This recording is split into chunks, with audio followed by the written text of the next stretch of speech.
Hi, my name is Jim Eichholz, and I love to draw with fountain pens, and I have since about April of 2016.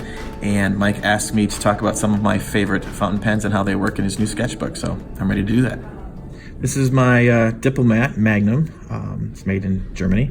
It has a medium nib, which is very nice, and I've got Brandy Dazzle in it, which is one of my favorites. It's made by Diamine, and I like it because it has a little gold shimmer when it dries. Do they put flakes of gold or something in there to achieve that? There are flakes of something, some sort of gold material. I'm not sure. Yeah. So it's going to dry until we'll see a little bit of a... We'll come in close and give the detail on that too.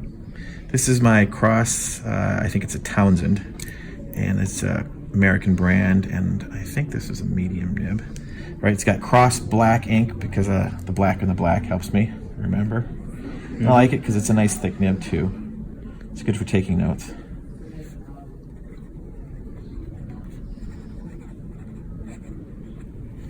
Sweet. Next is one of the venerable workhorses in the fountain pen world, the Lommy Safari. Love my Lommy. Love my Lommy. And this has got... Should be their new tagline, right? Exactly. This has got I've got orange ink in here, a Coveco Sunrise Orange. Okay. I love how you're doing the waves there because it gives a sense of like when you really hit it. When we flip the page over on the video, you'll see that it's not bleeding through. Okay. And then we'll for those who are watching, we're going to cut in close so you can see the detail when we're done. And this is a German pen with a fine nib. Okay. And that's another good one. Here's another Lommy Safari. This is also a fine nib, but this has Waterman's Mysterious Blue, which is one of my favorite. Yeah, I like that color. Blue blacks. Kind of straddle the line a little bit.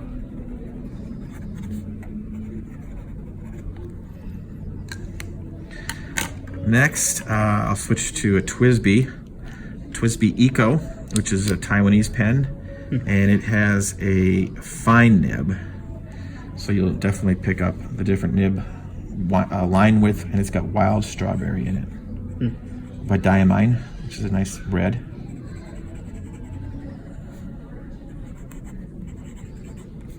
So tell me how the paper's feeling as you're going with these nibs. Is it smooth enough for a fountain pen user? Yes, I think, well, yeah, it feels good. It has a tiny little bit of feedback, just enough so you know you're writing, in my opinion. It's not like you're writing on something glossy advertisement or something like that. It's got a little bite. I noticed when we did close-up shots that it did have a little bit of tooth on it. Sure. Which is good for pencil, right? But not too much, right? So that's it. Right. And it's always the balance of all the things that you're doing. Feels pretty nice to me. This is a Lommy All-Star, which is the same thing as Safari, except it's made out of aluminum. And it also is a fine nib. And I have a lighter blue here, Caribbean blue. It's a nice color.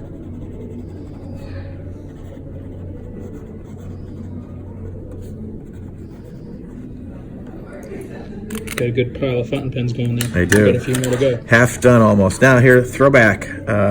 Nice vintage Esterbrook here from the 40s. With a nice... It's a beautiful pen. Yeah, thanks. Kind of a broad nib. I'm not sure.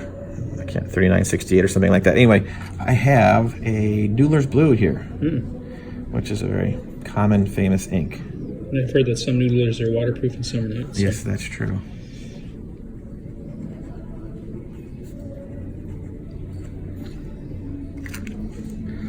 I'm really enjoying how this feels. So, next is Conklin Dura Graf in amber, which I really like the color, and it has also a medium nib. This is an American pen, and I've got Gruen Cactus, which is a nice color, and at the moment it escapes me who made it. I'm sure somebody out there's yelling it. Yeah, I'm sorry if for some reason I just forgot who makes Green Cactus. Pretty green. Next, back to TWSBI. I've got my Vac Mini, which is a vacuum filler pen, and this is going to be this is a medium nib. Okay. And it's got Monteverdi's Midnight Black. So a real deep black. Yeah, deep black. To see the zoom in when I get there. So what do you call it when a fountain pen is clear, when the body is clear? Is there a name for that? Yeah, this is a demonstrator. A demonstrator. I think I've heard that, and I figured that's what it meant. But They're very still popular learning a lot today. about fountain pen. It's not a space I'm super knowledgeable about, but it looks really. I'm kind of afraid to get into that because I think I'll spend a lot of money. Oh, you will, or everybody does. Back to another TWSBI demonstrator. That was TWSBI. This is also TWSBI. This is my Diamond 580 ALR, which is really nice. And I have Organic Studios Nitrogen. Ooh, is that like a gray or something? In a medium. No, it is a blue, a really? sheening blue. I don't know if it's going to show up. It's supposed to sheen red. Yeah, we'll hit that with a close-up. You turn it, yeah. We'll get some light on it. It's a fun ink. I just want to own a TWSBI, so I'm going to get my TWSBI, just so I could say that. Yes, and back to Lommy. This is my Lommy Studio, which is in color Imperial Blue. I like that. It's a classic pen. I could feel it when I picked it up, the metal. It's got the cool propeller clip, they call it. And this is also a fine. I like the fines for Lommy. And it's a German fine, so you say it's equivalent to like maybe a medium in an Asian yeah, or something like exactly. that. It doesn't exactly translate, so I hadn't realized that either. This Getting is educated. Cobalt Blue by Graf von Faber-Castell. Yeah. Jawohl. Nice German ink. Beautiful bottle. Moving into, as we've moved up the scale of fountain pen cost, my Lommy 2000 with, I think this is a fine nib.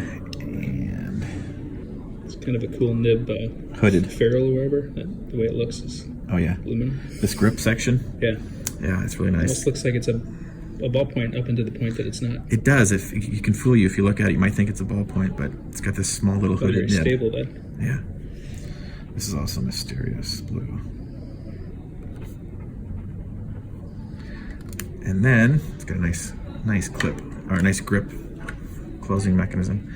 And this is my Pelican M805 Sovereign German pen again, and it also has a fine gold nib. That's also a gold nib. So does the gold make a difference in the material? Like it's sturdier or flexor? Or? It's more flexible. Okay. Soft, so you little can get softer. Sort of variation in your line a little bit? You can. If you pushed it. Yeah. This is Sargasso C. So you can see, even though this is supposed to be a fine, that is fairly, I would call sort of a medium feeling line width, but that's just German nib. So very nice. There's our whole, like how it works. line. So I'm going to come and zoom in a little bit so you can see. You guys can see Sargasso C. You can sort of see. I don't see if we're going to see any kind of sheen on this. I guess we'd have to really tip the paper. Right, turn it into the light. Because it's sort of absorbing it, right? Mm-hmm. So, okay, this is the big test, right? If I flip this page over, we should not see anything on the back. And as far as I see, we got nothing. Clean as a whistle. That is really good. So that's really interesting. I think what I'm going to do is I'm going to pause this. We're going to come back, and I'm going to get some close-up shots, really close-up shots. And someone requested that they want to hear what the ink sounds like on the paper. I think that's to judge the toothiness, so we'll come back with that in a second. Now we had a request for someone wanted me to get close-up. Hopefully we're going to pick this up on the mic with the noise of the fountain pen on the paper, so you can sort of hear the tooth, I guess. So here you go. Jim, go for it.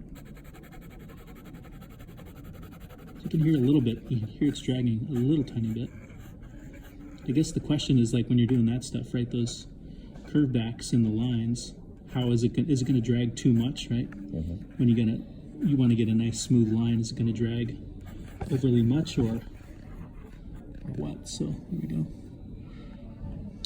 Maybe really on your next test, like underneath that scribble spot, like really hammer it, do a crosshatch with a real solid spot. Like just, give me a square. So I just want to really push this paper and see. I'm going to zoom in a little more. You can see you're hitting it pretty good, wiping it off, fibers, right? Yeah. So it is picking up some fiber. So I mean, it is. It's got some tooth, which is good news for those who use pencil, right? But I think it really depends on how hard you draw, right? Yeah. Or you scribe. So you can hear it a little bit. And I think what we'll do is when we're done here, then I'm going to flip that over and we'll take a look and see like what those heavy spots look like on the back, just to verify. So I'm going to flip that page. So you can actually see push through Some of that stuff is very barely showing through, but I mean, we were hammering I that would have thing. expected that to almost be completely through. I'm kind of shocked that it's not. Yeah, so I mean, you can see it starting to, but he was like, if you were I watching, he was hammering that thing. I was getting fibers on my pen. I should have been through that paper. Wow. So I mean, if you look on the front side, you can see it's pretty solid right in the middle there. And the thing I noticed on lots of these tests was you actually saw the impressions before you saw the ink come through. So it is actually absorbing a lot of pressure before that. And it's not feathering.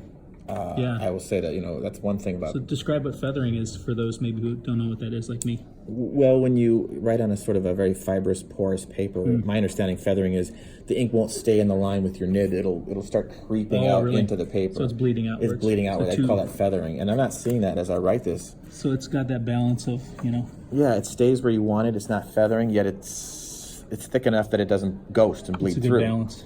So I don't know how it's doing that, but it is. We don't ask questions, we simply enjoy. Quality paper, yes, we do enjoy. So this is the heart of the Sketchnote Ideabook, and we hope this has been influential and helpful. And all we ask is that you sign up for the VIP email list and get ready for the launch of the campaign, and you'll get the information first. Thanks, everybody. This is Mike Rohde.